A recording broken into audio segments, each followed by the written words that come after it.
आष्टीमधील देवेंद्र फडणवीस मुख्यमंत्री यांच्या हस्ते भूमिपूजनाचा कार्यक्रम पार पडलाय आणि प्रत्येक मतदारसंघातून तालुक्यातून गावखेड्यातून आलेले हे लोक जे आहेत ते आपल्या गावाच्या दिशेने रवाना होत आहेत। मात्र या भूमिपूजनाच्या सोहळ्याच्या कार्यक्रमानंतर माझ्यासोबत बरेच बोलण्यासाठी नागरिक आहेत, कार्यकर्ते आहेत। मला एक सांगा, पंकजा मुंडे आणि धस साहेब एका मंचावरती दिसले, जे काय दोघांचे भाषणं झाले याच्यामध्ये आता दोन्ही नेत्यांचं मनोमिलन झालंय असं वाटतं?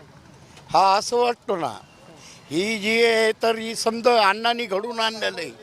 काय ही अण्णाची कृपा आहे।